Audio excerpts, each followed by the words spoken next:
বাংলাদেশের বাইরে পৃথিবীর বিভিন্ন প্রান্তে যে যেখান থেকে চ্যানেল আই দেখছেন আপনাদের সকলকে সাদর আমন্ত্রণ তৃতীয় মাত্রা দেখবার জন্য। প্রিয় দর্শক, আজকেও ঢাকা এবং আশপাশের জেলাগুলোতে কারফিউ এবং যথারীতি গতকালকের মতোই সকাল 10টা থেকে 5টা পর্যন্ত বিরতি। ব্রডব্যান্ড ইন্টারনেট চালু করে দেবার ঘোষণা দেওয়া হচ্ছিল আগের দিনই, কিন্তু সেটা খুব একটা কার্যকর হয়নি। আশা করা যাচ্ছে যখন আমরা কথা বলছি সেই সময় অনেকেই অন্তত সরকারের ঘোষণা অনুযায়ী সেটা পুরোপুরি চালু হবে। সারা দেশে হতাহতের ঘটনা যেগুলো আগে ঘটেছে সেটা খানিকটা স্তিমিত, তবে আহতদের মধ্যে কেউ কোথাও গত 2-3 দিনে যেগুলো খবর পাওয়া গেছে কেউ ইতিমধ্যেই মৃত্যুবরণ করেছেন। তবে এখনও অনেক আহত রোগী বিভিন্ন হসপিটালে আছেন, তাদের মধ্যে কারো চোখ নেই, কারো হাত নেই, কারো পা নেই। সরকারের দিক থেকে স্বরাষ্ট্রমন্ত্রী বলেছেন যে তারা কঠোর হবেন অপরাধীদের খুঁজে বের করবার ক্ষেত্রে, এবং আন্দোলনকারীরা আবারও তাদের 48 ঘন্টার যে আলটিমেটাম দিয়েছে সেটা আজকে শেষ হবে, এবং তারা এই 4 দফা দাবি যদি এর মধ্যে পূরণ না হয় তারা বলেছে তারা 8 দফা দাবিতে আবার আন্দোলন করবেন। এই হচ্ছে সর্বশেষ পরিস্থিতি। এই পরিস্থিতি নিয়ে আলোচনার জন্য আমার সঙ্গে স্টুডিওতে রয়েছেন আমার বায় বস আছেন abnews24.com-এর প্রধান সম্পাদক সুভাষ সিংহ রায়, এবং আমার ডানে রয়েছেন ঢাকা বিশ্ববিদ্যালয়ের সমাজবিজ্ঞান বিভাগের অধ্যাপক ডক্টর আমানুল্লাহ ফেরদৌস। স্বাগত আপনাদের দুজনকে তৃতীয় মাত্রায়। মিস্টার সুভাষ সিংহ রায়, আমি আপনাদের দুজনের কাছ থেকে এবং প্রফেসর আমানুল্লাহ ফেরদৌস, গত কয়েকদিনে যা ঘটলো, আমরা যদি বলি 5ই জুন থেকে কিংবা তারপরে ছাত্রদের আন্দোলনের চূড়ান্ত পর্যায় থেকে আজকে পর্যন্ত যা ঘটল সেই সম্পর্কে আপনাদের মতামত কি, বা আপনারা পুরো পরিস্থিতিটাকে কীভাবে বিশ্লেষণ করতে চান? 5 মিনিট করে আমি প্রথমে আপনাদের কাছ থেকে শুনি, পরে আমি প্রশ্নের মধ্যে প্রবেশ করতে চাই। ধন্যবাদ জিল্লুর রহমান। আপনার আজকের গৌড়চন্দ্রিকাটা বেশ সংক্ষিপ্ত হয়েছে, এবং আপনার গৌড়চন্দ্রিকা একটা সুবিধা হয় কি, আলোচনার কিছু তথ্য পাওয়া যায়। আমরা আলো এবং চনা এই দুটো যদি এক করতে পারি তাহলে অনেক বিস্তৃত করা যায়। আমানুল্লাহ ফেরদৌস তিনি সমাজবিজ্ঞানের শিক্ষক, আমি তাকে দেখলেই বলি মাস্টারমশাই। তা তিনি যখন আলোচনায় আসেন, সমাজবিজ্ঞানের শিক্ষক, তিনি অনেক গভীরে বিশ্লেষণ করতে পারেন, সমাজবিজ্ঞানী হিসেবে বিশ্লেষণ করতে পারবেন। আমাদের বিশ্লেষণটা খুব জরুরি। এই প্রায় যে কথাটি আমি আপনার টেবিলে বলেছি, আবারও বলছি, যে ভ্রান্তিবিলাস সাজে না দুর্বিপাকে, সুধীন্দ্রনাথ দত্তের কবিতার লাইন। আমরা অনেক কিছু ভ্রান্তিবিলাসে আমরা ভুগছি, আমরা বুঝতে চাই না। আপনি আলোচনার সূত্রপাত করেছেন আমাকে দিয়েই। সাধারণত আমরা দেখেছি, আমরা যখন আমানুল্লাহ ফেরদৌস আমরা যখন স্কুলে পড়ি তখন আমরা ক্রিকেটের বেশ ভক্ত ছিলাম। আমরা কেউ ক্রিকেট খেলেছি, আমি তো ভালোভাবেই খেলতাম, ক্রিকেটের অনুরাগী ছিলাম। তা সেই সময়কে ভারতের টিমে 2জন ওপেনিং ব্যাটসম্যান ছিল, একজন হচ্ছে সুনীল গাভাস্কার আর হচ্ছে চেতন চৌহান। অনেকে চেতন চৌহানের নামটা ভুলে গেছেন। তিনি সবসময় ওপেনিংটা তারে দিয়ে করা হতো, মানে প্রথম বলটা সে ফেস করত। এবং আমি হয়তো আজকে চেতন চৌহান, উনি সুনীল গাভাস্কার। চেতন চৌহানকে বলা হলো রানভাস 90, মানে তিনি এতবার ভারতকে ক্রিকেটকে ওপরে নিয়ে গেছেন, কিন্তু তিনি কখনো 96, 97, 98-এর উপর উঠতে পারেননি, তিনি সেঞ্চুরি একটাও করেননি।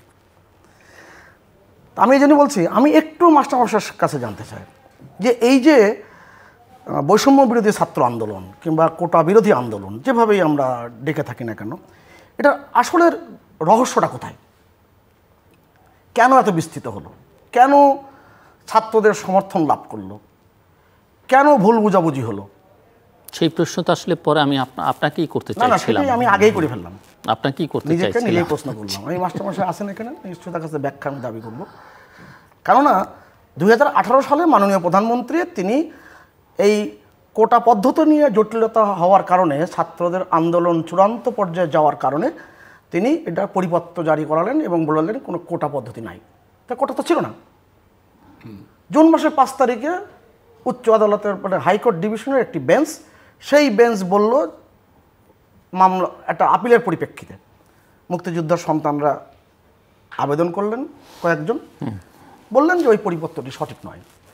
যদিও এখন আইন বিশ্লেষকরা, সরকারি বিরোধী যেটাই হোক না কেন, সবাই কিন্তু বলছে যে এইটা উচ্চ আদালতের কোনো অংশই করতে পারে না, কেননা এটা পলিসি ম্যাটার, এটা সরকারের নীতিগত সিদ্ধান্ত। এই সিদ্ধান্তকে হাইকোর্ট নির্দেশ দিতে পারে না।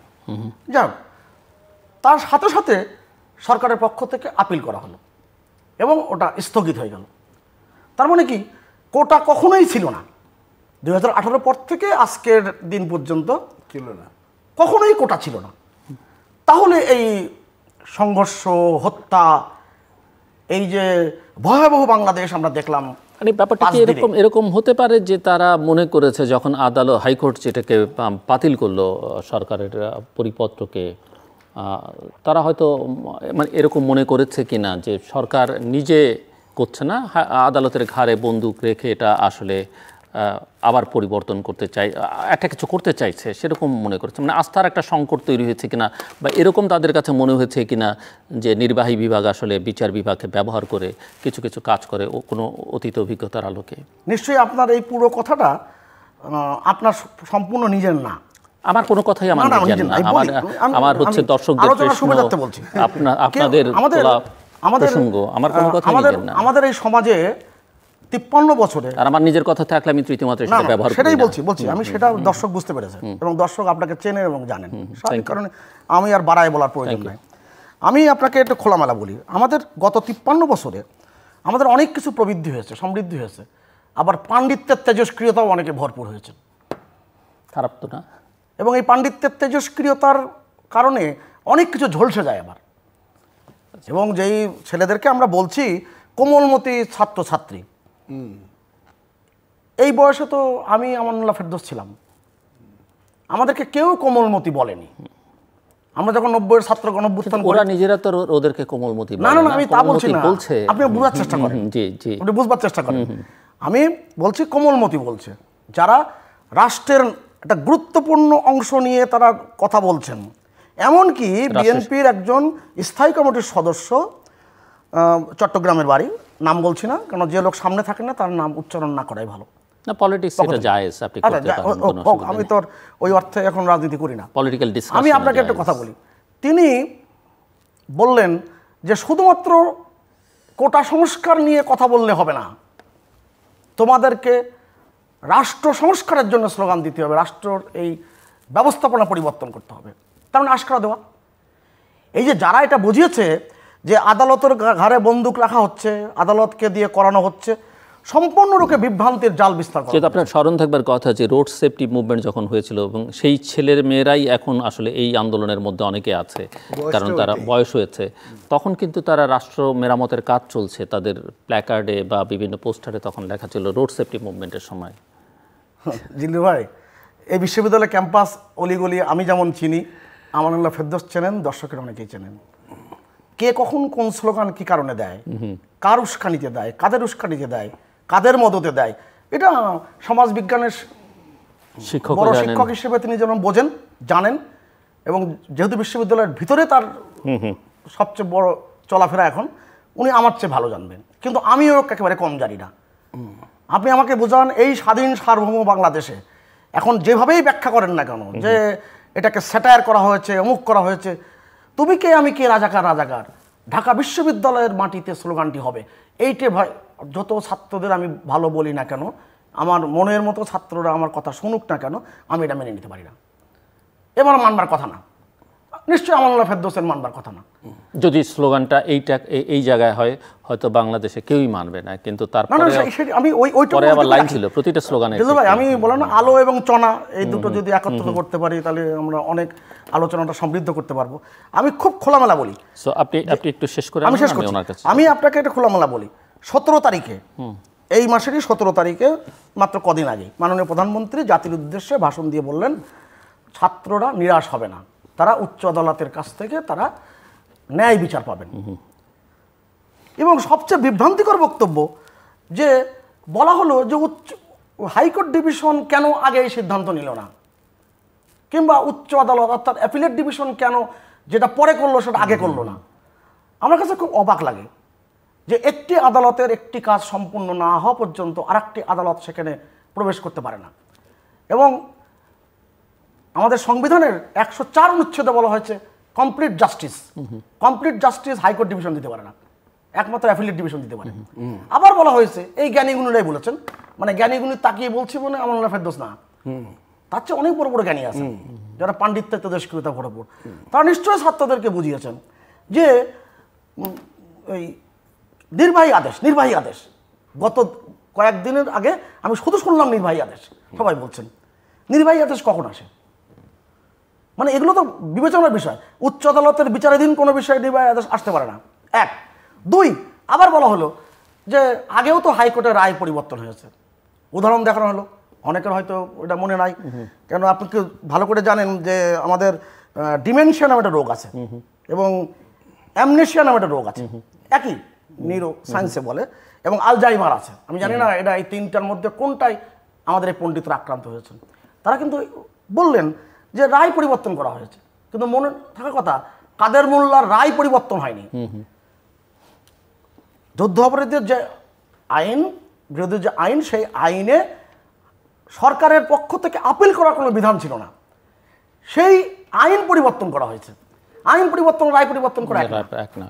অর্থাৎ এই জায়গায় বিভ্রান্তি ছড়ানো হয়েছে, বললাম না যে এই বিভ্রান্তিটা কখন দেওয়া আছে। সো আমি প্রফেসর আমানুল্লাহ ফেরদৌসের কাছে যাচ্ছি, যাওয়ার আগে আপনার কাছে একটা প্রশ্ন আমি রেখে যেতে চাই। সেটা হচ্ছে যে আপনি এক সময়, আমরা সবাই জানি, দর্শকদের হয়তো অনেকেই জানেন, যে এক সময় অত্যন্ত প্রখ্যাত ছাত্রনেতা ছিলেন আপনি, এবং বহু আন্দোলন সংগ্রামে সামনে থেকে নেতৃত্ব দিয়েছেন।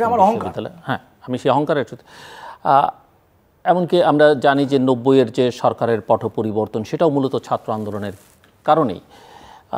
আপনি কি মনে করেন বাংলাদেশের ছাত্র আন্দোলনে, বা আপনি যখন, আপনারা যখন নেতৃত্বে ছিলেন, কিছুটা ছাত্র রাজনীতির সঙ্গে আমি নিজেও যুক্ত ছিলাম, ছাত্ররা সবসময় অন্যের কথায় চলেছে বা শুনেছে, এটা কি আপনি সবসময় মনে করেন কিনা বা বিশ্বাস করেন কিনা? জাস্ট প্রশ্নটা থাকলো, আমি পরে আমি সামান্য একটু কথা বলে রাখি। আমি কিন্তু বললাম আলো এবং চনা, এই দুটো আমি এক করে আজকে দেখতে চাই। যে কোনো সমাজতত্ত্ববিদ আছেন এখানে, সামনেই আলোচনাগুলো, এটাই কি আপনার উত্তর? না, আমি নিশ্চয় আমার প্রশ্ন, না না, আপনার কাছে আমার প্রশ্ন থাকলো যে আপনি বলবেন যে সবসময় আপনারা কি অন্য কেউ আপনাদেরকে গাইড করেছে কিনা, অন্যের প্ররোচনায় প্ররোচিত হয়েছেন কিনা, না নিজেরাও সক্রিয় এবং স্বাধীনভাবে সিদ্ধান্ত নিয়েছেন? এটা আমার প্রশ্ন থাকলো। আমি কখনোই বিশ্বাস করি না ঢাকা বিশ্ববিদ্যালয়ের ছাত্রছাত্রীরা, কোনো দেশের ছাত্রছাত্রীরা তারা ধ্বংসাত্মক কোনো কার্যক্রম করতে পারে, এটা হতে পারে না। অর্থাৎ সেই জায়গা থেকে আমার প্রফেসর আমানুল্লাহ ফেরদৌস, আমি প্রথমেই আমার সহ আলোচনাটা ভালো হবে যেহেতু সুভাষ আছেন এখানে, এবং আমি প্রথমেই যেটা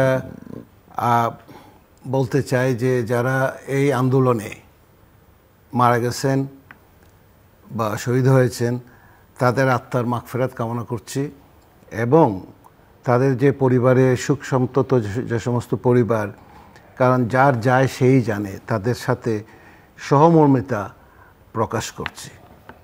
তারপরে আমি এই দু একটা বিষয় বলি যে ট্র্যাডিশনালি সিকিউরিটির যে কনসার্ন ছিল, রাষ্ট্রের যে সিকিউরিটির কনসার্ন ছিল, সেটা ছিল state security and global security. State সিকিউরিটিটা যদি খুব ভালোভাবে মানা যায়, রাষ্ট্রের নিরাপত্তা যদি ভালোভাবে তৈরি করা যায়, তাহলে গ্লোবাল সিকিউরিটিটা খুব ভালো এনশিওর হয় আর রাষ্ট্র ভালোভাবে পরিচালিত হয়। 1994-এ এই ওয়াহিদুল হক সাহেব যখন হিউম্যান ডেভেলপমেন্ট ইন্ডেক্সের কনসেপ্টটা নিয়ে আসলেন, এটা জাতিসংঘ অ্যাকসেপ্ট করলো। জাতিসংঘ অ্যাকসেপ্ট করার পরে জাতিসংঘ তখন নতুন একটা কনসেপ্ট ওনারই তৈরি করা, সেটা হলো হিউম্যান সিকিউরিটি। তাহলে হিউম্যান সিকিউরিটি যদি এনশিওর না হয়, 3 নম্বর সিকিউরিটি আসলো। তাহলে human security, state security, global security. So যদি তোমার স্টেট সিকিউরিটি এনশিওর করতে হয়, you have to ensure your human security. If you want to ensure the global security, তাহলে you have to ensure your human security. তো human সিকিউরিটিটাকে number 1 প্রায়োরিটিতে নিয়ে আসছেন। এবং 94-এর পরে পৃথিবীতে যে কয়টা দেশ ফেইল্ড স্টেট হয়ে গেছে, ব্যর্থ রাষ্ট্রের মতো অবস্থা, রিসোর্স অনেক বেশি ছিল কিন্তু তাদের অবস্থা খুবই খারাপ এখন, তারা হিউম্যান রিসোর্সের দিকে, হিউম্যান সিকিউরিটির দিকে পাত্তা দেয় নাই। এবং আমাদের পার্শ্ববর্তী দেশগুলোর কথা যদি বলি, আজকে মিয়ানমারের কথা বলি, তারাও কিন্তু হিউম্যান সিকিউরিটির দিকে যায় না। তাহলে হিউম্যান সিকিউরিটি বিষয়টা কি? হিউম্যান সিকিউরিটির বিষয় হলো মানুষের দারিদ্রতা মুক্ত করা, পভার্টি, অ্যাড্রেস করা, ইলিটারেসি অ্যাড্রেস করা, আনএমপ্লয়মেন্ট অ্যাড্রেস করা, ফ্রিডম অফ স্পিচ এক্সপ্রেশন মানুষের অধিকারকে নিশ্চিত অ্যাড্রেস করা। করা। মানুষের অধিকারকে অ্যাড্রেস করলে এই মানুষগুলো যখন শান্ত থাকবে, শান্তিতে থাকবে, তখন এই মানুষগুলা রাষ্ট্রের ভিতরে এক ধরনের নিরাপত্তা এনশিওর করবে এবং স্টেট সিকিউরিটি এনশিওর হবে। এখন রাষ্ট্র যদি বিলিয়ন বিলিয়ন ডলার খরচ করে যদি আর্মস কিনে, আর যদি হিউম্যান সিকিউরিটি না থাকে, ওই বিলিয়ন বিলিয়ন ডলারের আর্মস কোনো কাজে লাগবে না। আফ্রিকার থেকে আমি 10টা রাষ্ট্রের উদাহরণ দিতে পারবো, আমার আশেপাশের 4-5টা রাষ্ট্রের উদাহরণ দিতে পারবো যেখানে এটা সম্ভব না। এখন গ্লোবাল সিকিউরিটিতে বলতেছে, গ্লোবাল সিকিউরিটিতে আপনারা জানেন যে 6-7টা কম্পোনেন্ট আছে। এইগুলাই যে বলে যে ইকোনমিক সিকিউরিটিটা, হেলথ সিকিউরিটি, আপনার এই যে পার্সোনাল সিকিউরিটি, কমিউনিটি সিকিউরিটি, এগুলো এনশিওর করলে গ্লোবাল সিকিউরিটি বলে। এগুলো এনশিওর করলে গ্লোবাল সিকিউরিটিটা এনশিওর হবে। এখন আপনি আমাকে বলেন, গত 52 বছর, আমি শুধু আওয়ামী লীগের দোষ দিচ্ছি না, বা বিএনপিকে দোষ দিচ্ছি না, বা যারা ক্ষমতায় ছিল তাদেরকে দোষ দিচ্ছে না, এই গত 52 বছরে আপনি এই হিউম্যান সিকিউরিটির কোন কোন জায়গাতে আপনি কীভাবে কতটুকু অ্যাড্রেস করছেন? এটা কি ইকুইটেবল এবং জাস্ট একটা সোসাইটি আমি কি বানাতে পারছি কিনা? আমার 140-50টা সোশ্যাল সেফটি নেট প্রোগ্রাম আছে। আমার ক্ষমতার ভিত্তিতে, আমার যতটুকু ক্ষমতা আছে তার ভিত্তিতে আমি একটু মানুষকে দেওয়ার চেষ্টা করতেছি। কিন্তু আমি মানুষকে 500-1000 টাকা, 600-700 টাকা ভাতা দিচ্ছি। এই 500-600-700 টাকার ভাতায় আমি নাম দিছি এটা সোশ্যাল সেফটি নেট প্রোগ্রাম। এখন এইখান থেকে সে তার কতটুকু পভার্টি এলিভেশন হচ্ছে, অথবা রাষ্ট্রের ভিতরে যে শ্রেণীগুলো তৈরি হয়েছে, সেই শ্রেণীগুলোতে মানুষ যখন দেখতেছে তার চোখের সামনে সর্বোচ্চ আসীনে বসে একজন বলতেছেন আমার বাড়ির দারোয়ান নিয়ে গেছে 400 কোটি টাকা, আমি হইলে তো বলতাম না, এটাকে অন্যভাবে ম্যানেজ করতাম। তখন মানুষের মনের ভিতরে এক ধরনের কষ্ট ডেভেলপ করছে যে বাড়ির পিয়ন হেলিকপ্টারে চলে এবং 400 কোটি টাকা নিয়ে যায়। বেনজিরের মতো লোক, একজন আমলা হয়ে সে এইরকম কাণ্ড ঘটাইছে। তারপরে আর কে জানি, মতিউর, একটার পর একটা তো বের হওয়া শুরু হয়েছিল। এগুলো দেখার পরে 9 কোটি বাচ্চা, 14 থেকে 29 বছর বয়সের প্রায় 90 মিলিয়ন, মাইন্ড ইট, 9 থেকে 29 বছর বয়সের এই দেশে 90 মিলিয়ন ইয়থ অ্যান্ড অ্যাডোলেসেন্স, তারে যদি আপনি মনে করেন যে ব্যাকল, সে তো জেনজি, মিলেনিয়াম জেনারেশনও না, সে জেনজি মানে জেনারেশন, সে এই জেনারেশনের ছেলে মেয়ে, সে তো আমার জেনারেশনের ছেলে মেয়ে না। তার যে ইগোটা ডেভেলপ করছে, সেই ইগোটা তো আমার ইগো না। তাকে যখন আপনি একজন নামকরা রাইটার যখন বলে আমি ঢাকা বিশ্ববিদ্যালয়ের ক্যাম্পাসে যাব না, রাজাকারকে দেখতে চাই না, ঢাকা বিশ্ববিদ্যালয়ে যারা কোটা আন্দোলন করছে তারা রাজাকার, তারা রাজাকারের বাচ্চা, তারা রাজাকারের ছেলে মেয়ে। বা আমি যখন একটা রাষ্ট্রের সর্বোচ্চ ভালো পজিশনে থাকি, আমি কি এটা বলতে পারি যে সবাই তো আমার, সবাই আমার না? এখন ওনাকে হয়তো মিসকোট করছে, হ্যাঁ, এটা দিস ইজ অলসো ট্রু, মিসকোট করছে। উনি হয়তো সবাইকে রাজাকার বলেন নাই, বলছেন যে রাজাকারের নাতিপুতি, সত্যটা বলতে হবে। কিন্তু এই কথাটাকে এখানে আনার কোনো দরকার ছিল? যে তাহলে ঢাকা বিশ্ববিদ্যালয়ে যতক্ষণ পর্যন্ত ক্যাম্পাসের ভিতরে ছিল আন্দোলনটা, ততক্ষণ পর্যন্ত এটা আমরা কীভাবে কন্টেইন করলাম? কারণ আমরা কন্টেইন করছি কারণ আমাদের ছেলেমেয়েরা আমাদের দরজা ধাক্কাচ্ছে, ধাক্কাক, আমাদেরকে আজে বাজে কথা বলতেছে, বলুক। আমাদেরকে ঢাকা বিশ্ববিদ্যালয়ের ভাইস চ্যান্সেলরকে গিয়ে তারা বারবার যাচ্ছে, ডেমনস্ট্রেশন করতেছে, আমরা বলছি যে করুক, ছেলেমেয়েরা তো ডেমনস্ট্রেশন করবেই, দেখি তারা কতটুকু পর্যন্ত যায়। ঢাকা বিশ্ববিদ্যালয়ের ক্যাম্পাসের ভিতরে একটা মেট্রো রেল স্টেশন ছিল না, সেখানে হাত দিছে। ঢাকা বিশ্ববিদ্যালয়ের আশেপাশে কেপিআই ভরা না, সেখানে কোথাও হাত দিছে? কোথাও হাত দেয় না। আপনি যেই 16 তারিখে আপনি কথাটা বললেন যে ফু মারা উড়াই দিব, আপনি যখনই আপনি 16-17 তারিখের দিকে আপনি বললেন আমার এই যে ছাত্রলীগই যথেষ্ট, ছাত্রলীগ কি কোনো প্যারামিলিটারি ফোর্স, কোনো স্ট্রাইকিং ফোর্স? বাংলাদেশের যে সংগঠনের নেতৃত্বে এদেশে অন্ততপক্ষে 5 থেকে 6টা আন্দোলন হয়েছে, সাকসেসফুল আন্দোলন, যার অবদানের জন্য আজকের বাংলাদেশের আজকের যে এই অবস্থা, তাকে আপনি স্ট্রাইকিং ফোর্স বানাইছেন। ইভেন বাংলাদেশের এবং আপনি স্ট্রাইকিং ফোর্স বানায়, আপনি 9 কোটি বাচ্চাকে আপনি এই যে ব্লেম করে, এটাকে বলা হয় স্টিগমা। আপনি কি একটা ব্লেমিংয়ের করতে চাচ্ছেন? সে তো একটা ট্রায়াল দেখালো আপনাকে, সে কতদূর পর্যন্ত যাইতে পারে তার একটা ট্রায়াল দেখাইলো।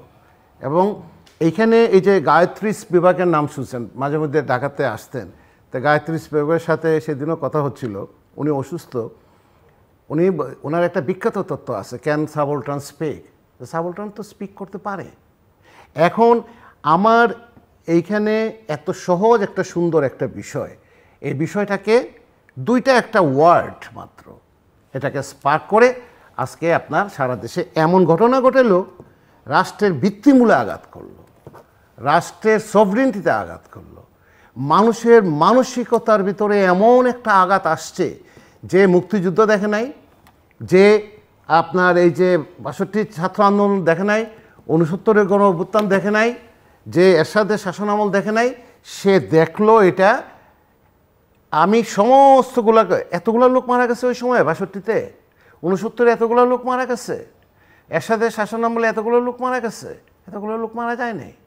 আজকে প্রথম আলোতে দেখেন বুলেটের ছবি দেখাচ্ছে, বাবা তার মেয়ে বসা ছিল এই স্টাডি রুমে, বুলেটের ছবি দেখাচ্ছে। এই বুলেটটা আসলো কোথা থেকে? আপনি বলতেছেন রাবার বুলেট মারা হচ্ছে, তাহলে এই বুলেটগুলো আসলো কোথায়? এখানে অনেক ধরনের তথ্য আছে, কে মারছে, কীভাবে মারছে, এই হচ্ছে ওই হচ্ছে, এখানে তদন্ত কমিটি হবে, বিচার বিভাগ তদন্ত কমিটি হবে, এই হবে ওই হবে ইত্যাদি ইত্যাদি হবে। তার আগে আমি তো বলতে পারি না যেটার জন্য সুভাষ দায়ী, তার আগেই তো আমি বলতে, কারণ এখানে ওই যে ড্রামাটার্জি একটা আছে, ড্রামাটোলজি, সেটা ব্যাক স্টেজে এক ধরনের ড্রামা হচ্ছে, ফ্রন্ট স্টেজে এক ধরনের ড্রামা হচ্ছে। ব্যাক স্টেজে ড্রামাগুলো যতক্ষণ পর্যন্ত বের না হবে ততক্ষণ পর্যন্ত আমি ফ্রন্ট স্টেজে বলে যদি দিই, তাহলে তো আমি জানি কারা করতে, তাহলে তো এই প্রবলেমটা তো সলভ হবে না। এবং সারা পৃথিবীতে দেখা গেছে military solution is not a solution. Military দিয়ে আপনি সুন্দর রাখতে পারেন, শান্তিপূর্ণ রাখতে পারেন, দেশকে সাময়িকভাবে নিয়ন্ত্রণের ভিতরে রাখতে পারেন। এবং আমাদের এই যে দেখেন, এই যে সেনাবাহিনী নামার পরে কিন্তু দেখেন ঠান্ডা, কারণ সেনাবাহিনীর প্রতি মানুষের একটা রেসপেক্ট আছে। এবং সেনাবাহিনীও এবার দেখলাম খুব শান্তিপূর্ণভাবে এবং রেসপেক্টফুলভাবে। কিন্তু মাঝখানে 17, 18, 19 তারিখে যে ঘটনাগুলো ঘটলো, এই ঘটনাগুলো ঘটার কি কোনো প্রয়োজন ছিল? তাহলে আমি একটা মূল কথাটা যেটা, সেটা হলো যে নেশন স্টেট তৈরি করার জন্য আমার যে মূল আইডিয়াটা, ক্ল্যান স্টেট ছিল। আপনি তো জানেন রাষ্ট্র তো ছিল না, রাষ্ট্র তো আমরা বানিয়েছি। তারপরে সিটি স্টেট, ক্ল্যান স্টেট থেকে সিটি স্টেট হইয়া এখন তো আর ফিউডালিজম না, এখন কি সামন্ততন্ত্র আছে, এখন কি ম্যানুয়ার সিস্টেম আছে, এখন কি সার্ফ আছে, এখন কি ফিউডাল লর্ড আছে, তা তো নাই। এখন তো সুভাষ ট্যাক্স দেন, আপনি ট্যাক্স দেন, আমি ট্যাক্স দিই, আমার ট্যাক্সের পয়সায় এই কারেন্ট চলে, রাষ্ট্র চলে। এখন তো হইলো এটা তো হইলো রাষ্ট্রের যারা চালাচ্ছেন তারা তো হইলো আমার জন্য তারা কাজ করতেছে। এই জায়গাটাতে মানসিক যে লসটা হয়েছে, মানুষ মারা গেছেন, তারপরে আপনার এই যে ক্ষতিগ্রস্ত হয়েছে, এটা তো সাংঘাতিক ব্যাপার। যে ক্ষতিগুলো হয়েছে এটা তো ধরেন এটা আনঅ্যাকসেপ্টেবল ব্যাপার। কিন্তু আরও কি বড় কোনো ক্ষতি হইতে পারতো যদি মব হয় এবং মব যে সাইকোলজি নিয়ে যারা কাজ করে, সেই মব সাইকোলজিতে আরও কোনো মারাত্মক ক্ষতি হইতে পারতো, রাষ্ট্রের ভিত্তিমূলে আঘাত করতে পারতো একটা নেশন স্টেটের। সেই প্রশ্নটাও কিন্তু আমাদেরকে আজকে চিন্তা করতে হবে। আমার আন্দোলনটা তো ঢাকা বিশ্ববিদ্যালয়ে সাকসেসফুলি আমরা ম্যানেজ করতেছিলাম। আমি আসছি আবার আপনার কাছে। মিস্টার সুভাষ সিংহ রায়, প্রশ্ন যেটা এই আলোচনার মধ্যে, সেটা হচ্ছে যে এই ঘটনা এড়ানো যেত কিনা, কেন ঘটলো? প্রফেসর আমানুল্লাহ ফেরদৌস যেমনটা বলছেন, কিছু শব্দ, কিছু বাক্য আসলে পুরো পরিস্থিতিকে উত্তপ্ত করে দিয়েছে। এবং ওই যে একটা ঐতিহ্যবাহী সংগঠনকে একটা হেলমেট বাহিনীর ভূমিকায় নিয়ে যাওয়া হয়েছে, এটা একটা দিক। দ্বিতীয় দিক হচ্ছে কেউ বলছেন যে এটা, বা সরকারের দিক থেকে প্রায় নিয়মিত বলা হচ্ছে যে এটা বিএনপি এবং জামাত করেছে। আবার ধরেন আমি আজকেই একটা লেখা পড়ছিলাম একটা পত্রিকায়, দেশের মোটামুটিভাবে ভালো প্রচারিত একটি পত্রিকা, এবং তিনি লিখেছেন, তিনি সরকার সমর্থক একজন সাংবাদিকই। তিনি লিখছেন যে এই বিএনপি জামাত বলে কাকের মতো চেঁচালে হবে না, তাহলে প্রকৃত অপরাধীদের খুঁজে বের করা যাবে না। এবং তিনি আকার ইঙ্গিতে যেটা বলবার চেষ্টা করছেন যে, বা সরকারকে খুঁজে দেখবার চেষ্টা করছেন যে এই ঘটনাটা যখন ঘটতে শুরু করছে, আন্দোলনটা শুরু হলো, তখন আসলে দেশে অনেক দুর্নীতির খবর প্রচারিত হতে শুরু করলো। সেই মহা দুর্নীতিবাজরা এই ঘটনা তাদের থেকে দৃষ্টি আড়াল করবার জন্য করলো কিনা, সেটাও খুঁজে বের করা দরকার। আরেকটা প্রশ্ন হচ্ছে যে কেউ মনে করেন যে সাধারণ মানুষের সঙ্গে জড়িয়ে গেছে সকল ধরনের মানে আমাদের তো শিক্ষা ব্যবস্থার অনেক গুলো ভাগ আছে, সবাই এর মধ্যে জড়িয়ে গেছে এবং সাধারণ মানুষ যখন যেখানে নামে বা একটা মব তৈরি হয় সেখানে আসলে কোনো কিছু নিয়ন্ত্রণে থাকে না, নিয়ন্ত্রণ করা খুব ডিফিকাল্ট হয়, অস্ত্রের মুখে সেটা নিয়ন্ত্রণ করা যায় না। তো এই হচ্ছে মোটামুটিভাবে কতগুলো তত্ত্ব নানান জনের, আপনার ভাষায় আপনি কি যেন বলছিলেন, পাণ্ডিত্যের ভুলে গেছি, সরি। এটা একটা। আরেকটা হচ্ছে আমার ছোট্ট দুটো প্রশ্ন, যে এখানে আমরা হত্যাযজ্ঞ দেখেছি, ধ্বংসযজ্ঞ দেখেছি, কিন্তু আমরা যেটা লক্ষ্য করছি যে কেউ কেউ শুধুমাত্র হত্যাযজ্ঞের কথা বলছেন, কেউ কেউ আবার শুধুমাত্র ধ্বংসযজ্ঞের কথা বলছেন, আবার কেউ কেউ হত্যাযজ্ঞ ধ্বংসযজ্ঞ সব মিলিয়েই পুরো পিকচারটা দেখবার চেষ্টা করছেন। সো সুবিধা মতো, যার যা সুবিধা মতো এক ধরনের ন্যারেটিভ তৈরি করবার চেষ্টা করছেন, কিন্তু আসলে এইভাবে ন্যারেটিভ দিয়ে একটা বয়ান তৈরি করে আর্টিফিশিয়ালি সমস্যার সমাধান হবে কিনা। এবং আরেকটা, আপনি যেহেতু একদম রাজনীতির ভেতরকার মানুষ, মানে একবারে ছোটোবেলা থেকে তৈরি হয়েছেন সেভাবে, সরকারের দিক থেকে বা ক্ষমতাসীনদের পক্ষ থেকে এটার কোনো রাজনৈতিক সমাধান করবার চেষ্টা ছিল বলে কেউ মনে করেন না। বল প্রয়োগের চেষ্টাটা প্রধান। দ্বিতীয় কথাটা হচ্ছে যে কেউ কেউ মনে করেন, আপনি কাউন্টার করতে পারেন, যে সেই চেষ্টা ছিল না, তার একটা লক্ষণ যে এই পুরো প্রক্রিয়ার মধ্যে যেসব সরকারের মন্ত্রীবর্গ বা রাজনৈতিক নেতৃত্বকে সামনে আনা হয়েছে তারা বেসিক্যালি পলিটিশিয়ান না, মানে তাদের পলিটিক্যাল সেই অর্থে কোনো ব্যাকগ্রাউন্ড নেই। অথচ আওয়ামী লীগে শত শত শত শত ইভেন মন্ত্রিসভায় যারা বহু সংকট সমাধান করেছেন তাদেরকে পিকচারে দেখা যায়নি। So it's your turn. না, আপনার মাঝখানের যে কথাগুলো নিশ্চয়ই আলোচনা আমাদের করতে হবে। আমি সবার কথাই বলেছি। না, আলোচনা করতে হবে। আমি তো মন্ত্রমুগ্ধ হয়ে আমানুল্লাহ ফেরদৌসের কথা শুনছি, খুবই ভালো ব্যাখ্যা মনে হচ্ছে যে আমি সমাজ বিজ্ঞানের একটা ক্লাস শুনতেছি, এবং 50 মিনিটে ক্লাস না পেলেও অন্তত 7-8 মিনিটে 10 মিনিটে ক্লাস তো পেলাম, কম পাওয়া না নিঃসন্দেহে। একটা কথা বলেছেন, সত্য কথাটা বলতে হবে, এটাই আমাদের সংকট রয়েছে। আমাকে অনেকে বলেছেন যে এদের স্লোগানের ভাষা নিয়ে আমাদের মাথা না ঘামানোই দরকার। স্যাটায়ার করেছে, ক্ষুব্ধ হয়েছে, কিন্তু এটা মনে করতে হবে যে আবার এই জাতির ঐতিহ্যের এবং এই জাতির যে ভিত্তিমূল, যে কথাটা বারবার এখানে আরেকটা জাস্ট একটু ইন্টারাপ্ট করি, সরকার চালাতে হলে বা রাজনৈতিক সমাধান করতে হলে আপনি যে কোনো প্রতিপক্ষের সঙ্গে, সে যত খারাপই হোক না কেন, ভিন্ন হোক না কেন, প্রতিপক্ষ হিসেবে দাঁড় করাচ্ছি না, তার সঙ্গে তো আপনি আলোচনা করবেন। কিন্তু নেতৃবর্গকে দেখলাম আলোচনার তোয়াক্কাই তারা করেন না। আলোচনার দ্বার উন্মুক্তই ছিল। আমি না করেছেন একটা পর্যায়ে, অনেক উদাহরণ আছে। সংকটটা কোথায় হয়েছে, আলোচনার সুযোগ নেই। আমি বলি এই সংকটটা তৈরি করা হয়েছে, কেন করা হয়েছে, কিভাবে করা হয়েছে, এই ব্যাখ্যা চলতেই থাকবে। আমি একটা শুধু কথা বলি যে অধ্যাপক সিরাজুল ইসলাম চৌধুরী একবার একটি বিতর্ক সভার একটি দলের দলনেতা ছিলেন, শিক্ষক বনাম ছাত্র, টিএসসিতে হয়েছিল। আমি ছাত্রদের পক্ষে ছিলাম, অনেক বক্তা ছিলেন। সিরাজুল ইসলাম চৌধুরীর ওই বক্তৃতা আমার কাছে এখনো মনে পড়ে। আমাদের বিষয়বস্তু ছিল, এটা টিএসসিতে হয়েছে, পুরো অডিয়েন্স কিন্তু ছাত্রদের, এবং বিষয়বস্তু ছিল বিশ্ববিদ্যালয়ের ছাত্ররা নয়, শিক্ষকরা সুখী। আমরা শিক্ষকদের বিরুদ্ধে যা বলা উচিত সেটা বলেছি, যা বলা উচিত না তাদের বেশি বলেছি, বিতর্কে যাওয়া হয়, এবং পুরো অডিয়েন্স যেত আমাদের পক্ষে, মুহুর্মুহু তালি, ভালো বললেও তালি, না বলতে পারলেও তালি। অধ্যাপক সিরাজুল ইসলাম চৌধুরী বললেন যে আমার প্রিয় ছাত্ররা যে কথাগুলো বললেন এর মধ্যে যুক্তির চেয়ে আবেগ খুব বেশি। তিনি আরও বললেন, আমার কাছে প্রতিটা কথারই কিন্তু উত্তর আছে, আমি জবাব দিতে পারি, কিন্তু আমি এখন জবাব দিতে পারছি না, কেননা আমি শিক্ষক আর তারা ছাত্র। এই যে সীমাবদ্ধতা, এই জন্যই হচ্ছে ছাত্ররা সুখী, শিক্ষকরা নয়। আমি সবসময় মনে রাখি বিষয়টা। আপনি দেখেন, কবি শামসুর রহমান অসাধারণ একটা কবিতা লিখলেন, একটি মোনাজাতের খসড়া, আপনার মনে আছে? সেই কবিতায় তিনি লিখলেন, হে পরওয়ারদিগা, তুমি আমাকে একটা সাচ্চা রাজাকার বানিয়ে দাও। তার ক্ষুব্ধ হওয়া এবং এই যে রাজাকারদের জাতীয়করণ করে ফেলার যে চক্রান্ত, যে অপচেষ্টা, এটার বিরুদ্ধে তিনি একটা বিদ্রোহের কলম ধরলেন। তাহলে কবি শামসুর রহমান গ্রহণ করতে পারেননি, ছাত্রদের পারেন না? না, ছাত্র, ওটা হচ্ছে কবিতা। আর স্লোগান তো কিন্তু অনেক ভিন্ন জিনিস। আমি ওই জায়গায় আমি খুব সচেতন হয়ে কথাগুলো বলছি, আমি দুটোই জানি, দুটোই বুঝি। এখন রাষ্ট্রের দায়িত্ব আছে। আপনার সাথে আমি সম্পূর্ণ একমত। বঙ্গবন্ধু শেখ মুজিবুর রহমানের 7ই মার্চের ভাষণকে কবি নির্মলেন্দু গুণও কিন্তু এটি সবকিছু কবিতা বলেছেন। হ্যাঁ, সব ঠিক আছে। আমি ওই জায়গাটাই বলছি যে অধ্যাপক Amanullah Ferdous human development, global development এবং সিকিউরিটির কথা বলছেন, হিউম্যান সিকিউরিটি এবং ন্যাশনাল সিকিউরিটির যে প্রসঙ্গ নিয়ে আসছেন, এটাই আলোচনার সবচেয়ে গুরুত্বপূর্ণ বিষয়। তা আমার এই সিকিউরিটিগুলো কি ডেভেলপমেন্টের জায়গায় আসেনি? আমরা এসেছি বলেই তো আমার মানব উন্নয়ন সূচকে আমার উন্নতি ঘটেছে। আরও দরকার ছিল, এই সেটাই আলোচনা করা উচিত। আলোচনা তো ওই জায়গায় আসবে যে আমরা কতটুকু পারতাম, কতটুকু করেছি।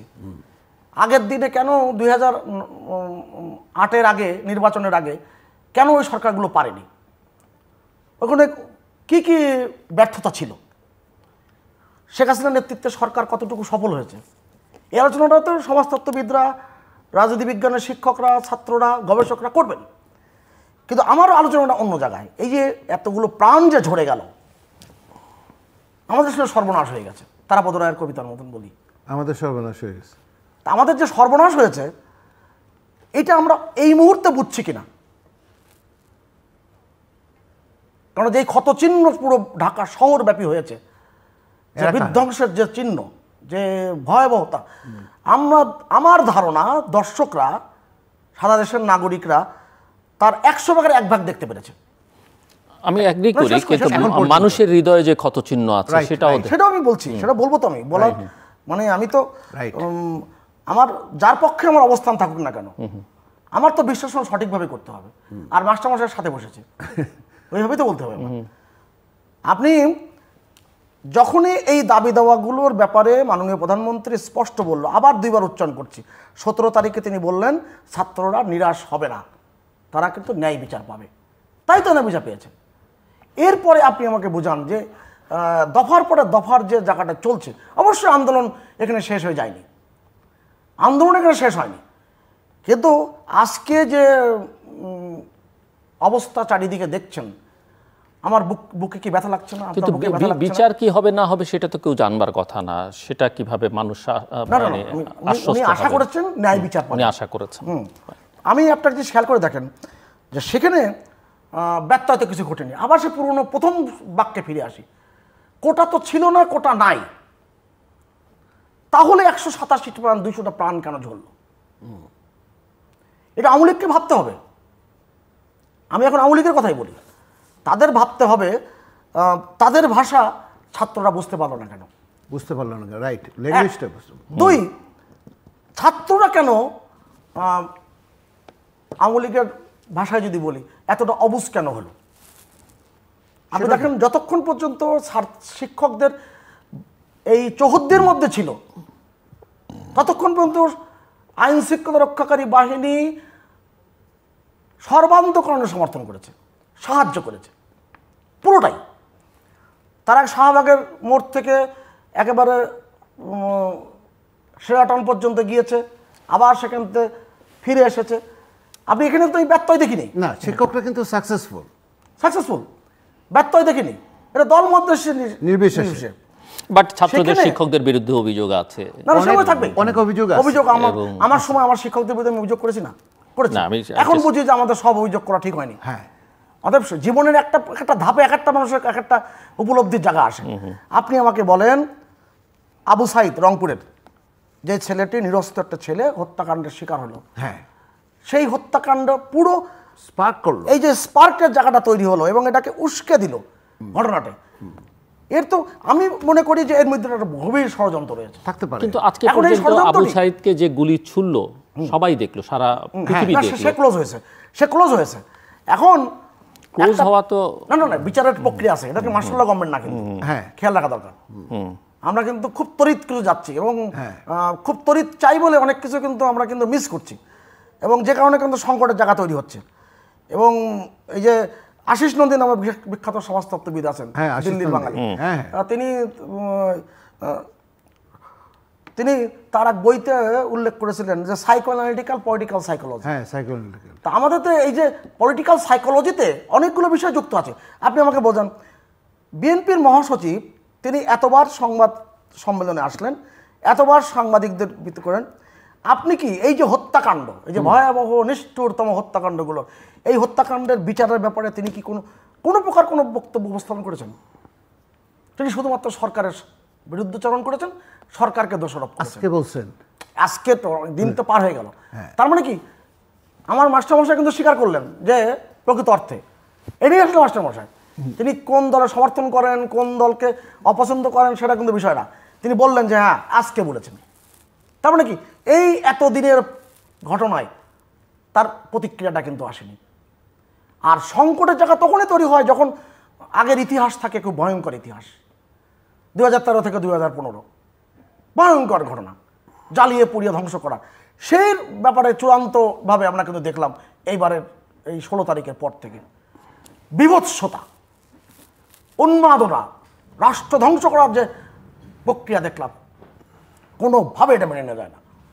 এবং কারা করেছে এটা কি জিলুর ভাই, আমাদের রাজনীতিবিদরা যারা বিরোধী দলে আছেন তারা জানেন না কারা করেছেন, বোঝেন না? সরকারের তো জানার কথা, সরকারের না, আপনি সরকারের পক্ষ, সরকারটাই বলছেন, সরকারের উত্তরটা আমল নাফের দোষ দিক। আস্তে আস্তে হয়তো আমি আপনার বুঝি বিরোধী দলের নেতারা সব জানেন না কারা করেছেন, বলেননি। ওই যে বিরোধী দলের নেতারা বলেননি শুধু রাষ্ট্র এই কোটা সংস্কার কথা বললেই হবে না, ওই স্লোগান দিলে হবে না, তোমাদেরকে এই সরকারের বিরুদ্ধে স্লোগান দিতে হবে না, সেটা হয়েছে। তার মানে কি এই যে আপনি এই যে এর সঙ্গে জড়িয়ে দিলেন, আমি আপনাকে বলেছি না, আপনি যেই পত্রিকায় দীর্ঘদিন কাজ করেছেন, ওই পত্রিকার একটা সাপ্তাহিক পত্রিকা আছে জনপ্রিয়, সাপ্তাহিক খবরের কাগজ, আমি দ্বিতীয় বর্ষ প্রথম বর্ষ এই 2টি বছরে আমি টানা অনেক লেখা ছিল। হ্যাঁ, আমি ওই লেখায় উল্লেখ করেছিলাম এক জায়গায়, ক্যাম্পাসে যা কিছু ঘটে দ্বন্দ্ব বাহিরে, মহড়া হয় ক্যাম্পাসে, আমি এখনো বিশ্বাস করি, আমি দেখেছি, ছাত্র অবস্থায় লিখছেন। আজকে এই যে পরিস্থিতি, আমি চিন্তা করি তখন তো প্রথম বর্ষের আমার তখন বয়স কত ঢাকা বিশ্ববিদ্যালয়, আমি সেই ছেলের উপলব্ধিতে এসেছে। আমার বক্তব্য, যতই আমরা কোমলমতি বলছি না কেন, আমাদের এই যে সন্তানেরা, কারণ আমার সন্তানের বয়সী 18 বছর প্লাস, এই সন্তানের বয়সী, তারা কখনোই এইরকম আবেগ উচ্ছ্বাস আর প্রকাশ করতে পারে না। তারা এখন বলতে পারে না আমি এর পদত্যাগ চাই, তার পদত্যাগ চাই, ওই মন্ত্রী পদত্যাগ চাই, নানান রকম আজকে বলছে চার মন্ত্রীর কথা বলছে আজকে, এই যে দফা দফা বেড়ে যাওয়া। তার মানে কি তাদের এখন বলা উচিত ছিল আমাদের অনেক ক্ষোভ আছে, যন্ত্রণা আছে, আমাদের দাবি দাওয়া আছে, শেষ হয়ে যাচ্ছে না, কিন্তু আমাদের এই আন্দোলন, আমরা যেটা কমপ্লিট শাটডাউন ঘোষণা করেছিলাম, এটা এখানেই ইতি হলো, আমরা স্থগিত করলাম, আমরা চূড়ান্ত আন্দোলনের সময় আসলে আমরা আন্দোলনটি করব। এবং কারা এই হত্যাকাণ্ড করেছে তাদেরও কিন্তু অনেক বলবার কিছু আছে। আপনি চিন্তা করেন, একজন সাংবাদিক তিনি যাচ্ছেন নিউজ 24-এ টক শোতে, রাত বেশি হয়েছে, ফ্লাইওভারে যখন উঠেছেন মহাকরণী ফ্লাইওভারে, হঠাৎ করে তার গাড়ি চারিদিক দিয়ে আটকা দেওয়া হয়েছে। নিশ্চয়ই একজন ছাত্র না। তারা বলছেন যে এই শটডাউনে আপনি কই যান, মানে তারা শাটডাউনও বলতে পারে না, বলার কথাও না, আপনি এই শটডাউনে কই যান, নামেন আপনি ওই যে হিউম্যান সিকিউরিটি, ওই যে হিউম্যান সিকিউরিটি, তার মানে তো এই যে আমানুল্লাহ ফেরদৌস যেগুলো বলছেন এগুলো তো আলোচনার দাবি রাখে, এবং বাংলাদেশের এই আলোচনার প্রেক্ষাপটগুলো আমার থাকা উচিত। এবং বিশ্ববিদ্যালয়ের নিরাপত্তার ব্যাপারটা আমাদের সবাই ভাবতে হবে।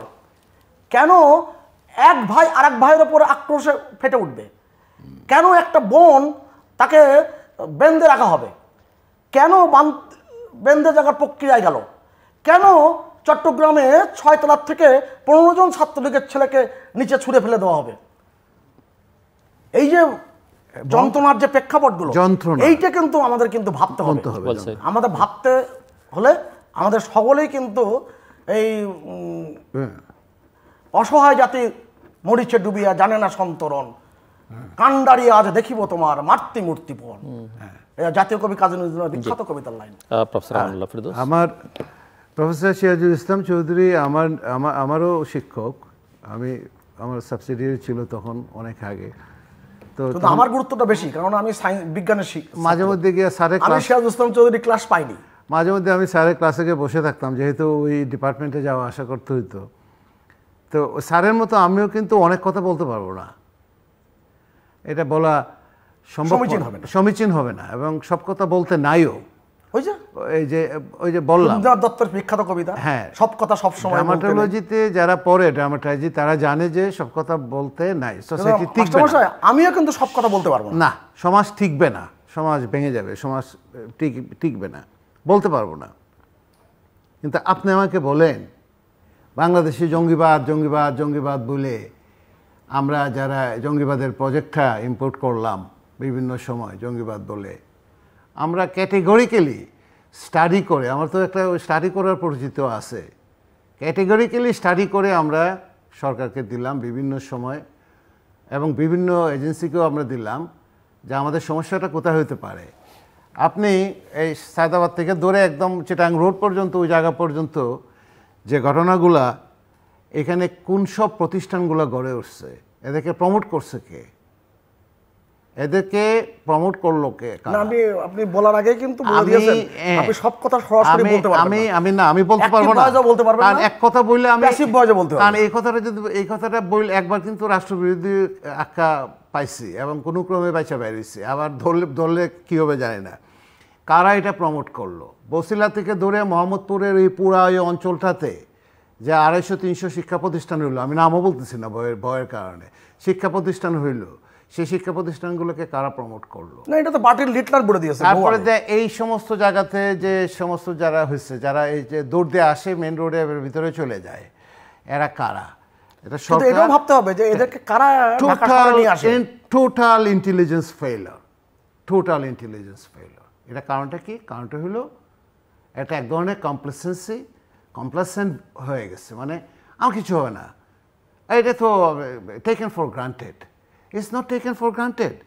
এই যে ঘটনাগুলো তারা দেখলো এবং এখানে কারা ঘটাইলো ঘটনাটা, এটা খুব কঠিন প্রশ্ন। এখন ফট করে যদি আমি বলে দিই যেটা বলা হচ্ছে বয়ান তৈরি করা হচ্ছে, ডিসকোর্স তৈরি করা হচ্ছে, ন্যারেটিভ তৈরি করা হচ্ছে, রাষ্ট্র এগুলো করে, ন্যারেটিভ তৈরি করে, এজেন্সিগুলো এই সমস্ত ন্যারেটিভ তৈরি করে, জনগণও বুঝে কোনটা রাইট কোনটা রং।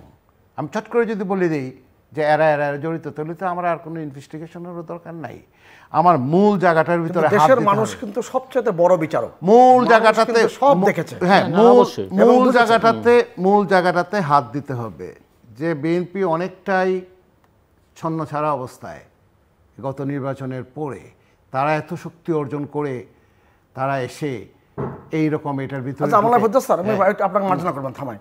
এই যে গত দুদিন যাবত, দুদিন আগের থেকে আবুধাবিতে 10টি জায়গায় যেই ভাষায় যেই আক্রমণটা হলো এবং যেভাবে দেশদ্রোহী যে কর্মকাণ্ড দেশের বাইরে করা হয়েছে, কত পার্সেন্ট বলা যাবে এখানে, কারা কারা কত পার্সেন্ট বলা যাবে? এটা কারা না, কত পার্সেন্ট? ঢাকা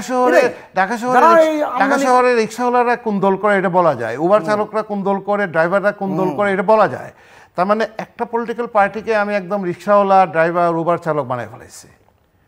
এটা কিন্তু আমার মাথার ভিতরে রাখতে হবে, তার ক্ষোভের জায়গাটা দেখতে হবে।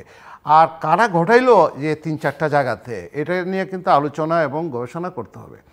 13 এবং 14-তে 15-তে যে ঘটনাগুলো বাংলাদেশে ঘটে তার এবং বর্তমান যে ঘটনাগুলো ঘটে, রাস্তার শক্তিতে আওয়ামী লীগ কিন্তু স্টাডি আছে ঢাকা বিশ্ববিদ্যালয়ে, রাস্তার শক্তিতে, রাজপথের শক্তিতে, সহিংসতার শক্তিতে আওয়ামী লীগ কিন্তু অনেক উপরে, সবগুলা দলের উপরে। কেউ পারে না রাজপথে, কেউ আওয়ামী লীগের সাথে ফাইট করে পারে না। এটা কিন্তু স্টাডি আছে, আন্তর্জাতিক স্টাডি আছে, এখন নামও বলতে পারি, পলিটিক্যাল সায়েন্স ডিপার্টমেন্টে ঢাকা বিশ্ববিদ্যালয়ে আছে।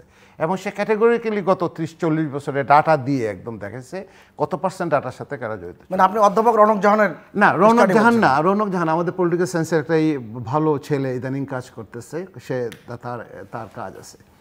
আর রৌনক জাহানদের কাজ তো আছেই। তো এইরকম একটা জায়গাতে আপনি দেখেন 15, 16, 17, 18, 19, 20, 21 কোনো আওয়ামী লীগ কোথাও নাই, কোনো এমপি কোথাও নাই, কোনো ওয়ার্ড কাউন্সিলর কোথাও নাই, কোনো ধরনের আওয়ামী লীগ যে একটা অর্গানাইজড ফোর্স এদেশের জন্য কোথাও নাই। তার মানেটা কি? একটা টোটাল অ্যানোমিক সিচুয়েশন তৈরি হয়ে যায়। অ্যানোমিটা হলো, ডুরখেইম বলছেন অ্যানোমি, ডুরখেইম বলছে যে রাষ্ট্রীয় জীবনে যদি অ্যানোমিটা তৈরি হয় এটা কিন্তু ডেঞ্জারাস কাণ্ড হয়ে দাঁড়াইতে পারে। অ্যানোমি মানে বাংলায় নৈরাজ্যজনক অবস্থা। মানুষ আত্মহত্যা করে অ্যানোমির কারণে। আত্মহত্যার একটা প্রধান কারণ হলো অ্যানোমি, মানে কি আমি কি চাই সমাজের কাছ থেকে সেটা আমি জানি না, সমাজ আমার কাছ থেকে কি চায় সেটাও আমি জানি না। এরকম যখন একটা মেন্টাল স্টেট তৈরি হয়, এটাকে বলা হয় নৈরাজ্যজনক অবস্থা, মেন্টাল স্টেট, তখন সে সুইসাইড করে ফেলায়। এটা হলো ব্যক্তি জীবনে। আর রাষ্ট্রীয় জীবনে যদি এনমি তৈরি হয় যে আমি কি চাই, আমি কোন ধরনের সমাজ চাই, রাষ্ট্রটা কোন ধরনের হবে, আমি রাষ্ট্রের কাছ থেকে কি চাই, রাষ্ট্র আমার কাছ থেকে কি চায়, সেটা যদি তৈরি হয়, ওই রকম যদি একটা সিচুয়েশন হয়, রাষ্ট্র নিয়ে টান দেবে। সেটা ডুরখেইমের সেই বিখ্যাত তত্ত্ব, দ্য বইয়ের নাম হলো দ্য সুইসাইড এবং এনমি। এখন রাষ্ট্রের ভিতরে, সমাজের ভিতরে কোথায় এনমি তৈরি হয়েছে সেটা কিন্তু খুঁজে বের করতে হবে। সেই এনমিটাই কিন্তু কথাটা বলতেছিলাম আমরা যে হিউম্যান সিকিউরিটির জায়গাতে। একটা উদাহরণ হিসেবে বলি, আমাদের ছেলেরা যে এই যে কোটা নিয়ে যে আন্দোলন করলো, গত 10টা বিসিএসের সমস্ত ডাটা নিয়ে আমরা একটা অ্যানালিসিস করে দেখছি কত পার্সেন্ট কোটা পায়, মুক্তিযুদ্ধ কোটা কত পার্সেন্ট পাইছে, মহিলা কোটা কত পার্সেন্ট পেয়েছে, আদিবাসী কোটা কত পার্সেন্ট, অনেক কোটার পদ খালি ছিল। 4000-এর মতো বিসিএস নেই। আমি প্রায় 3 লক্ষের মতো গ্র্যাজুয়েট বের করি বাংলাদেশ থেকে, 3 লক্ষের কাছাকাছি। এই 4000-এর পরে বাকি 3 লক্ষ, 25 থেকে 30,000 ইনফর্মাল সেক্টরে যায়, কর্পোরেট কালচারটা যায়। বাকিদের কি অবস্থা? এবং অনেক শূন্য পদ। বাকিরা কি অবস্থা? বাকিরা যদি রাস্তায় নামে, তাহলে বাকিরা যে রাস্তায় নামে নাই সেটা তো বলা যাবে না। আমার যে সেই ক্ষত, যে কারণে আমার যা এর ভিতরে বেশ কিছু ক্ষত তৈরি হয়েছে বিভিন্ন জায়গাতে, যে কৌমিওয়ালারা আওয়ামী লীগের ভোট ব্যাংক, সত্য কথাটাই বলি, আওয়ামী লীগের ভোট ব্যাংক, কারণ বঙ্গবন্ধু তাদের জন্য অনেক কাজ করছেন, তারা আজীবন ধরে এখানে আওয়ামী লীগের ভোট ব্যাংক। সেই কৌমিরা কি এখন আওয়ামী লীগের পকেটে আছে? আর সেই হেফাজত আছে, সেই জায়গাতে আছে? এরা ডাক দিলে তো উলু পোকার মতো মানুষ এসে হাজির হয়। সো আমি যে কথাটা বারবার বলার চেষ্টা করতেছি, আমার কথাটা খুবই ক্লিয়ার। মিশেল ফুকো বলছে পাওয়ারটা লিগ্যালাইজড হয়ে আসতে পারে, ইনস্টিটিউশনাল ফর্ম থেকে আসতে পারে, রুলস থেকে হতে পারে, এবং অপ্রেসিভ একটা সিস্টেমের মাধ্যমে পাওয়ার তৈরি হতে পারে। এটা হলো জেনারেল ডিসকাশন অফ পাওয়ার, ক্ষমতা কোথা থেকে আসে। কিন্তু আমি 1 সেকেন্ডে শেষ করে ফেলাই। একটা পাওয়ার আছে যে পাওয়ারটা মানুষ দেখে না, সেটা মানুষে তৈরি হয়, ফোর্স থেকে তৈরি হয়। মানুষের ভিতরে ফোর্স রিলেশন, একজন মানুষ একজন মানুষের ভিতরে সম্পর্ক তৈরি করে একটা ফোর্স রিলেশন তৈরি করে যে কোনো কাণ্ড ঘটাই দিতে পারে। ধন্যবাদ। বাট আমরা একেবারে শেষের দিকে, প্রশ্নটা মূলত মিস্টার সুভাষ সিংহ রায় কিন্তু জন্যে, এবং আপনার কাছেও আমি প্রশ্নের এক লাইনে একটা উত্তর নিয়ে যেতে চাই। আপনি বলেছেন এবং আপনিও বলেছেন, দুজনেই বলেছেন যে সব কথা বলতে নেই, সব কথা সবসময় বলতে নেই। আমিও সব কথা বলছি না, বাট আমি একটা জাস্ট ধরেন ডিসকোর্সের জন্য একটা প্রসঙ্গ উত্থাপন করতে চাই। আমরা ধরে নেই যে এই আন্দোলনে আপনি যেমনটা বলছিলেন যে ওই বঞ্চিতরা আছে, সাধারণভাবে ছাত্রছাত্রীরা যারা ভবিষ্যৎ তারা আছে, আমি আছি, ছিন্নমূল মানুষ আছে, জামাত শিবির আছে, বিএনপি আছে, বামপন্থীরা আছে, সবাই আছে আমি ধরে নিলাম। এবং এই মুভমেন্টে আমরা দেখেছি ছাত্রলীগও ছিল শুরুতে, এবং ছাত্রলীগের অনেকে আবার ছাত্রলীগকে পদত্যাগ করতে দিলাম। কিন্তু আমি জাস্ট এটা আলোচনার জন্যে, এই যে ঘটনাবলী যা ঘটলো তার মধ্যে কি ছাত্রলীগ আওয়ামী লীগ, বিশেষ করে আওয়ামী লীগ ছিল কি না, আওয়ামী লীগের কোনো অংশ ছিল কি না? কেননা 2024-এর 7ই জানুয়ারি নির্বাচনে আওয়ামী লীগের ভেতরে যে অভ্যন্তরীণ নানা কনস্টিটিউয়েন্সিতে বিরোধ তৈরি হয়েছে, সেই বিরোধকে কেন্দ্র করে কোথাও, কারণ প্রচুর আওয়ামী লীগ অফিস সারা দেশে পোড়ানো হয়েছে এবং প্রচুর আওয়ামী লীগের নেতার সম্পদ, তাদের নানান অ্যাসেট নষ্ট করা হচ্ছে, সেখানে তারাও ছিল কিনা এই যে দলীয় অভ্যন্তরীণ দলীয় কোন দলের সুযোগ নেবার জন্য, সেটাও আমি একটু আপনারা কি মনে করেন জানতে চাইবো। আপনি এক লাইনে উত্তর দিবেন, তারপরে বাকিটা তার জন্য। আমার কাছে মনে হয় আজকে নিউজ পেপারগুলো অ্যানালিসিস করার পরে মনে হয় যে ছিল। ওকে, ফাইন, থ্যাংক ইউ। চিটাগাংয়ের যে ঘটনাটা আসছে যে 5 লক্ষ টাকা দিয়ে তাকে, শুধু চিটাগাংয়ে না, আরো অনেক জায়গায়, দক্ষিণবঙ্গ সহ বিভিন্ন জায়গায়, এবং এটাই আইরনি অফ ফেট আওয়ামী লীগের, যাদেরকে এইভাবে পুষে এইভাবে কি করে। ধন্যবাদ। আবার হাতে আর সময় নেই, বাকি সময় যেটুকু আছে মিস্টার সুভাষ সিংহ রায় আপনার জন্য, বাট সময় 3-4 মিনিট। আমার সময়ের দিকে আমি খেয়াল তো রাখতে হবে আমাকে। আমি খুব স্পষ্ট করে বলি, কোনোভাবে বলার সুযোগ নাই যে এটা একদিন 2 দিনে এই ঘটনা ঘটিয়েছে, রাইট। এবং এমনও হতে পারে নির্বাচনের আগে এই ষড়যন্ত্রের কালোমাকড়সার জাল বিস্তৃত হয়েছিল, তখন তারা করতে পারেনি, নির্বাচনের পরেও চেষ্টা করা হয়েছিল, করতে পারেনি। এবার তারা এই ছাত্রদেরকে সামনে রেখে এটি নির্দোষ একটি ন্যায্যতার মানে বিএনপি আন্দোলনের এই সামনে ভর করে তারা এই ধ্বংসাত্মক কর্মকাণ্ডটি করেছে। বিএনপি জামাত, এটা বাংলাদেশের মানুষ জানে। আমি একটা বললাম, আমানুল্লাহ ফেরদৌস একটা বললো, মানুষ সেটা বিশ্বাস করলে সেটা নয়। বাংলাদেশ মানুষ জানে তৃতীয় ফোর্স আসতে পারে, না, না, সেটা- সেটা আওয়ামী লীগও জয়েন আমি আপনাকে একটা খুব খোলামেলা বলি, আপনি যেভাবেই বলেন না কেন, এই যে রাষ্ট্রের ভিত্তিমূলে আঘাত করা, যে ভয়াবহ চক্রান্ত, দেশি এবং বিদেশি যে প্রকল্প, সেই প্রকল্প বাস্তবায়নের ভয়াবহ চক্রান্ত আমরা দেখেছি। অতএব এই ভয়াবহ চক্রান্তে আপনি যদি আবার মিলান 2013 থেকে 2015 কোন পত্রিকার কোন দিকে লেখা হয়েছে অমুক ওয়ার্ড যুবলীগের একজন সদস্য ধরা পড়েছে, মামলা হয়েছে, ওখানে হয়েছে, এটার সাথে মেলাতে গেলে কিন্তু গোলমাল অবস্থা তৈরি হবে, মিলবে না। কারণ মানুষ দেখেছে, সারা বাংলাদেশের মানুষ দেখেছে কারা এই ধ্বংসযজ্ঞ চালাচ্ছে। দেশি বিদেশি একটা শব্দ উচ্চারণ করছে, দেশি বিদেশি, এবং এই চক্রান্তটা হয়েছে। আপনি চিন্তা করতে পারেন কত দূর রাষ্ট্রদ্রোহী হলে তারা দুবাইতে পর্যন্ত এই ঘটনা সম্প্রসারিত করতে পারে। না, জিওপলিটিক্স একটা কারণ। অতএব এই যে কারণগুলো অনেকে বলছে, এটা আমাদের কিন্তু খুব গভীরভাবে ভাবায়। নিশ্চিত করে আপনার সঞ্চালনায় আজকে আমি খুব দৃঢ়তার সাথে বলি, সরকারকে এবং সরকারি দলকে এই বিষয়ে গভীর মনোযোগ দেওয়ার জন্য আমি আহ্বান জানাই। হিউম্যান সিকিউরিটিটা গভীরভাবে মনোযোগ দেওয়ার, কেননা ব্যাপারটা আমরা যখন এগিয়েছি, আমরা যখন সমৃদ্ধি অর্জন করেছি, আমরা যখন মেট্রো রেল করে ফেলেছি, সেই মেট্রো রেলের অনেকের জ্বালার কারণ হয়ে দাঁড়িয়েছে। এবং সেই মেট্রো রেলে যেভাবে আঘাত করেছে, 5,000 10,000 মব এসে এটাকে এইভাবে ধ্বংস করতে পারবে না।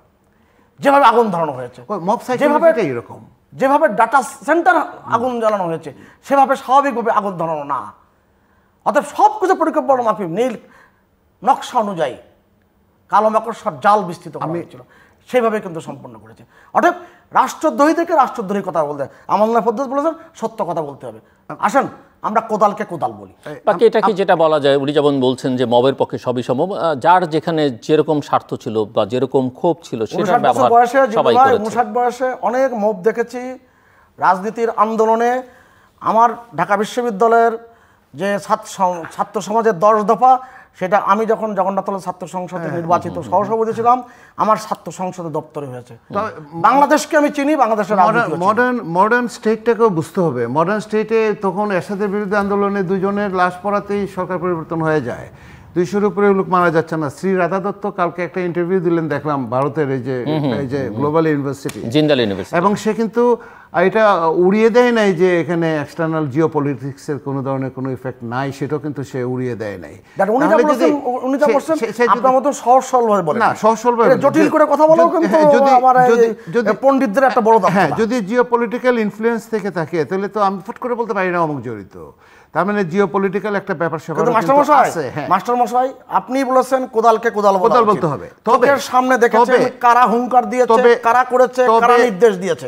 তবে এইরকম আন্দোলনে যখন আন্দোলন হয়, এইরকম আন্দোলনে 52 বছরের ইতিহাসে দেখা গেছে যে থার্ড ফোর্স যারা পলিটিক্যাল পাওয়ার হোল্ড করে তারা ঢুকে।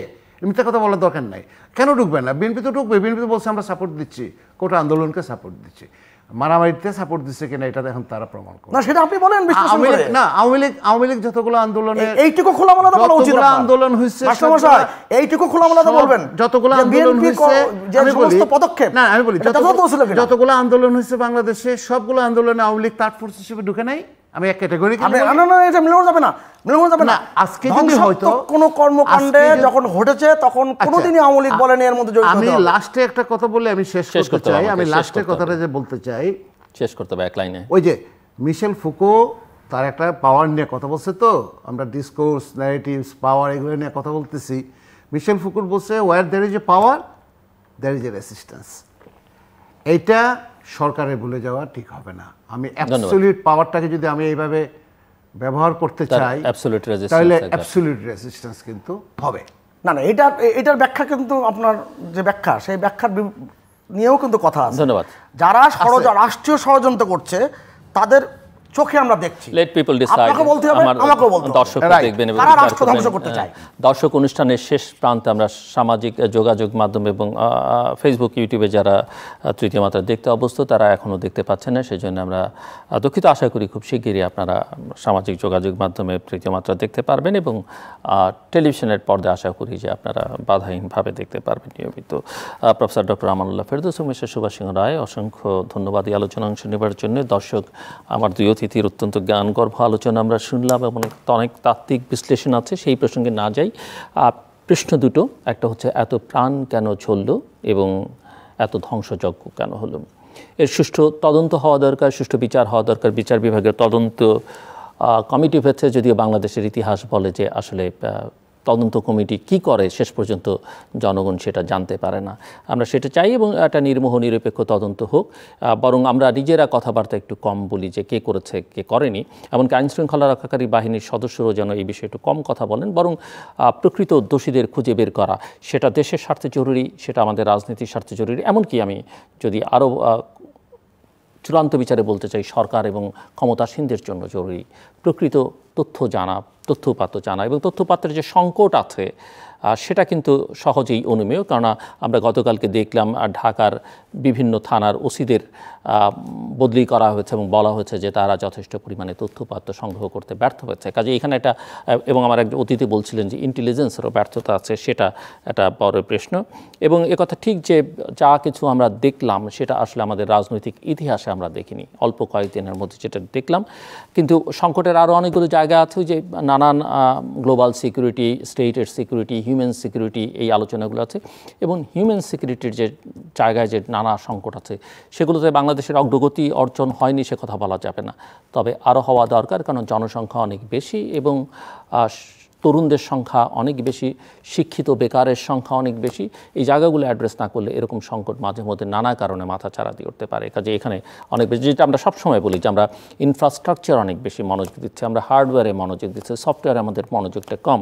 আমাদের আসলে অনেক বেশি মনোযোগ দেওয়া দরকার শিক্ষায়, স্বাস্থ্যে এবং কর্মসংস্থানে। আমাদের সঙ্গে থাকবার জন্য অসংখ্য ধন্যবাদ, আপনাদের সবার জন্য শুভকামনা।